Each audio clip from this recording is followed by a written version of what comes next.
আসসালামু আলাইকুম। আমি যদি আপনাকে প্রশ্ন করি, আপনি যে কাজটা করছেন বা আপনি যে পড়াশোনা করছেন বা অফিসের কাজটা করছেন, আপনি কেন করতেছেন? আপনি যে কাজটা করেন, সে কাজটা করতে গেলে কি আপনার আনন্দ লাগে? আপনি কি মজা পান? নাকি আপনি পয়সার জন্য কাজ করেন? ১৯৭০ সালে একটা ধারণা ছিল, মনোবিদরা ধারণা করতেন, মানুষ আসলে কাজ করে দুটো কারণে। এক, অতিরিক্ত রিওয়ার্ডের জন্য, অর্থাৎ আপনি কাজ করবেন, অনেক বেশি পরিমাণে পুরস্কার পাবেন, অনেক বেশি পরিমাণে টাকা পাবেন। সেকেন্ড হচ্ছে শাস্তি স্বরূপ, অর্থাৎ ভয়। কেউ আপনাকে ভয় দেখাচ্ছে, তো আপনি ভয়ে বা চাপে পড়ে এই কাজগুলো করছেন।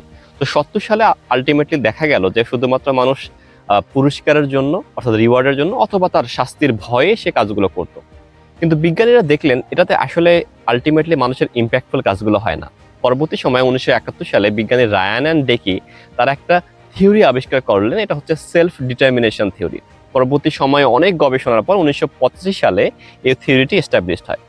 এই থিওরিতে ৩টি পয়েন্ট আছে, অর্থাৎ আপনার মনের মধ্যে যদি এই ৩টি জিনিস বা পার্সোনালিটির মধ্যে যদি এই ৩টি জিনিসটা থাকে, তাহলে আলটিমেটলি আপনি একটা কাজে অনেক বেশি পরিমাণে ইম্প্যাক্ট দেখাতে পারেন। Number 1, autonomy.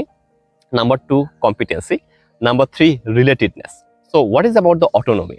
খুব সিম্পল। ধরেন আমাদের স্কুলে যখন কোনো শিক্ষক আমাদেরকে স্টুডেন্টকে পড়া দেন, তিনি কি বলেন, তোমাকে এই পড়াটা মুখস্থ করে আসতে হবে, আমি যে প্যাসেজটা তোমাকে লিখেছি সেটা এভাবেই করতে হবে, কিংবা অফিসে আপনাকে বলা হলো আপনাকে এইভাবেই করতে হবে। রাদার আপনি যদি একটা মানুষকে বলেন, ঠিক আছে এই কনসেপ্টটা তুমি বুঝে গেছো, এখন তুমি তোমার মতো করে বলো, তুমি তোমার মতো করে এটাকে লিখো এবং তোমার মতো করে তুমি এটাকে উপস্থাপন করো, তখন ওই মানুষটা বা ওই স্টুডেন্টটা যে পরিমাণে কম্পিটেন্ট হবে, যে পরিমাণে ইম্প্যাক্টফুল হবে, সেটা হয়তো সাধারণভাবে তাকে চাপিয়ে দিলে ইম্প্যাক্টফুল হতো না। So number 1, autonomy is gone. Second thing হচ্ছে কম্পিটেন্সি, অর্থাৎ একটা মানুষকে বোঝানো যে আমি পারি। অ্যাজ আ ডক্টর হিসেবে আমরা যখন কোনো রোগীকে দেখি, যে রোগী বলছে যে আমার রক্তচাপ আগের থেকে কমেছে, আমার ব্লাড গ্লুকোজ আগের থেকে কমেছে, আমি একটু হাঁটাহাঁটি করছি, আমি নিয়মিত খাদ্যটাকে নিয়ন্ত্রণে রাখতে পারছি, তার মানে আমি পারি। এই যে সে যে পারছে, তার কম্পিটেন্সি সে নিজের কাছে অনুভব করছে, এটি তাকে অনেক দূর এগিয়ে নিয়ে যায়। ঠিক একইভাবে একজন স্টুডেন্ট যখন সে দেখছে যে না আমি তো ভালো করছি, আমি তো ভালোভাবে পারছি, কিংবা একজন ওয়ার্কার কিংবা একজন অফিস হোল্ডার যে মনে করছে ওয়াও আমি তো ভালোভাবে প্রেজেন্টেশন করতে পারতেছি, এই যে তার কম্পিটেন্সি, এই যে তার বিশ্বাসটা, সেটা তাকে নেক্সট লেভেলে নিয়ে যায়।